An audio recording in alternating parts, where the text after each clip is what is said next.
আপনাদেরও তো ভুল হয়েছিল, আপনারাও তো ভুল করে মতে হাজতে রেখেছিলেন, তাই না? তাতে মোর আর মোর বাবার উঁচু মাথাটা হেট হয়েছিল। শুধুমাত্র আপনাদের ভুলের দায় মতে নিতে হয়েছিল। কিন্তু বাইরের লোক তো আর এতে কিছু জানতো না। তারা ভেবেছিল যে নিশ্চয়ই মু কোনসি দোষ করেছিলা। মোর এই সামাজিক অপমান আর অসম্মানের দায়টা কার? আপনাদের তো। গোটে মানুষ হিসেবে মু তো পারি আপনাদের এই ভুলের বিরুদ্ধে লড়াই করতে। মোর মানহানির বিরুদ্ধে রুখে দাঁড়াতে পারি কিনা বলুন। কিন্তু মু তো সেসবও কিছু করছি না। ধরে নিচ্ছি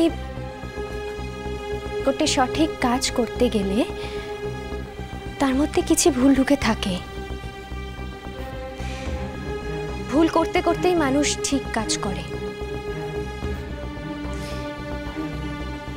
ভূমিসুতাকে আপনারা ছেড়ে দিন অফিসার। কিন্তু জেনে শুনে একজন অপরাধীকে ছেড়ে দিই কি করে বলুন? আর আপনি বা একে ছাড়ানোর জন্য আমাদের এত অস্থির করছেন কেন ম্যাডাম? দেখুন তো, ওর হয়ে মু গ্যারেন্টার থাকছি। পরবর্তীকালে যদি ও আও কোনসি অন্যায় করে তাহলে আপনারা আমাকে ধরবেন। কিন্তু একটা সুযোগ দিন মানুষটাকে। দেখুন, ও একটা সম্মানীয় পরিবারের বউ। ওর স্বামী ও শ্বশুর বাড়ির লোকজন, তাছাড়া ওর বাবা হলো এই দেশের একজন নামকরা মানুষ। আপনি ভেবে দেখুন তো তার মাথাটা কতটা হেট হচ্ছে। একজন মানুষের জন্য বাকি কতগুলো মানুষকে সামাজিক লজ্জার শিকার হতে হচ্ছে। তাঙ্কু কথা ভাবি মোর মুখ যে আপনি এইটুকু করতে পারবেন না অফিসার? কিন্তু ওর শ্বশুরবাড়ির লোকেরাই তো কমপ্লেন করে গেছে। ওরা লিখিতভাবে জানিয়ে গেছে যে। দেখুন স্যার, কথায় কথা বাড়ে। ওর শ্বশুর ঘরে যারা এপাটে আসিছিল তারা আও গোটে নিরাপরাধ মানুষকে বাঁচাতে আসিছিল। তারা আমাকে বাঁচানোর জন্য সত্যটা আপনাদের জানাতে এসেছিল। আচ্ছা, একটা কথা বলুন তো, আপনি ওকে ছাড়ানোর ব্যাপারে এত ইন্টারেস্ট নিচ্ছেন কেন? আপনার স্বার্থটা কি আমরা বুঝতে পারছি না। এই মহিলা আপনাকে ফাঁসিয়ে দিয়েছিলেন আর আপনি তাকে ছাড়াতে চাইছেন। উনি সম্পর্কে মোর দিদি হন, মোর মাসির ঝিও। ওর জীবনের খুব কাছের মানুষ। বোন হয়ে দিদির এই দুর্দশা দেখতে মোর বহুত খারাপ লাগুছে স্যার। তাছাড়া উনি সম্পর্কে ওর স্বামীর বৌদি হন। শ্বশুরবাড়ি এবং বাপের বাড়ি এই দুদিক থেকে অনেক সম্পর্কে জড়িয়ে আছেন উনি মোর সঙ্গে।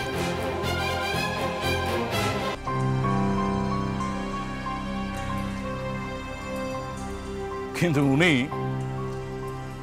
আপনাকে যাবজ্জীবন খাটাতে চেয়েছিলেন, তাই তো? কিন্তু মু চাই উনি সব কিছু ভুলে গিয়ে আবার নতুন করে সংসার করুন। গোটে ঝিওর কাছ থেকে তার সংসার কেড়ে নেওয়ার যন্ত্রণাটা আপনি বুঝবেন না অফিসার। মু সেই যন্ত্রণাটা নিজের জীবন দিয়ে বারবার বুঝেছি।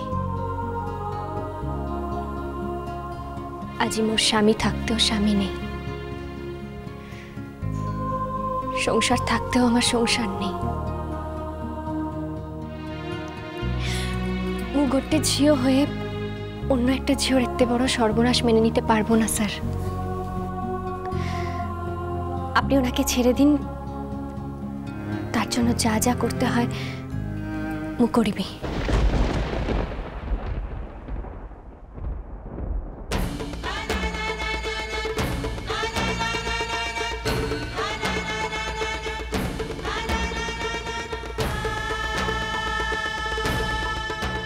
ঠিক আছে, আপনি এখানে আমাদেরকে লিখে দিয়ে যান যে আপনি নিজের দায়িত্বে ওকে ছাড়িয়ে নিয়ে যাচ্ছেন। দিন স্যার, কোয়ারে কি লিখতে হবে দিন, মু লিখে দিচ্ছি। আসুন, বসুন। এই কাগজ দাও।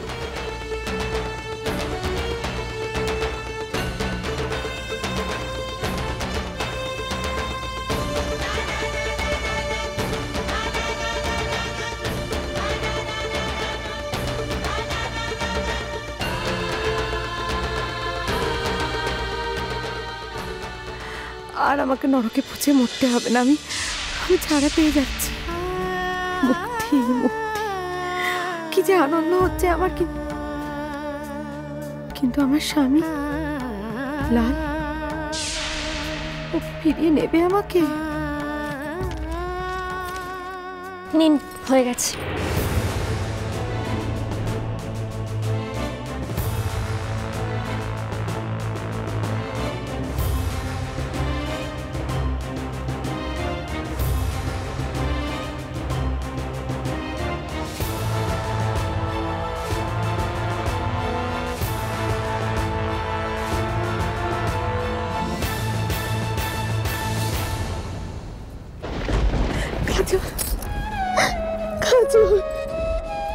চলো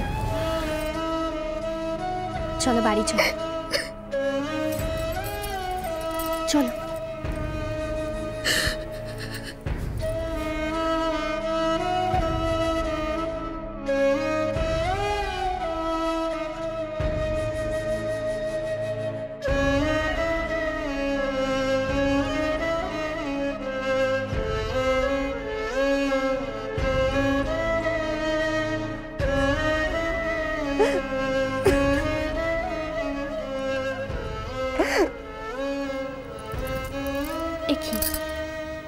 কাঁদছো কাইকে তুমি? ভুল কাজল, ভুল। মস্ত বড় অন্যায় করে ফেলেছি কাজল, মস্ত বড় অন্যায় করে ফেলেছি। এত বড় অন্যায় করার পর তুমি তুমি আমায় ক্ষমা করলে কাজল? যখন যখন আমার নিজের মানুষরা, আমার কাছের মানুষরা কেউ আমার কাছে নেই, কেউ আমার পাশে নেই, তুমি এমন দিনে আমার এত বড় একটা উপকার করলে কাজল। মু কি করছি তা জানি না ভূমি দিদি, কিন্তু গোটে দিন মু তোমার বাবার নুন খেয়েছি, তাই এইটুকু আমি আমার কর্তব্য বলে মনে করি।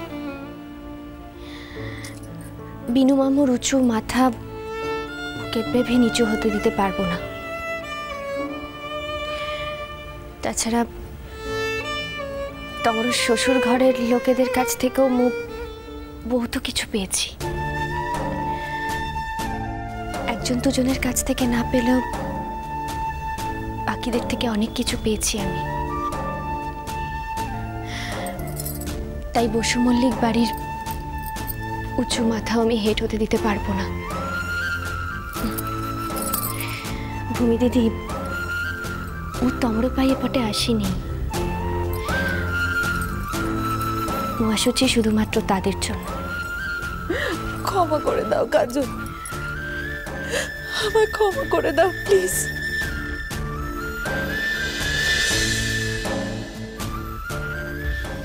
আমার মা যে কিনা নিজের চিরটা কাল ভালো থাকার জন্য, সাধু সাজার জন্য আমার নামে যা না তাই বলে গেছে, আর তুমি যাকে আমি সব সময় অবজ্ঞা করেছি, অসম্মান করেছি, অবহেলা করেছি, চরম ক্ষতি করে ছেড়েছি, সে কিনা আমাকে এত বড় একটা উপহার দিল।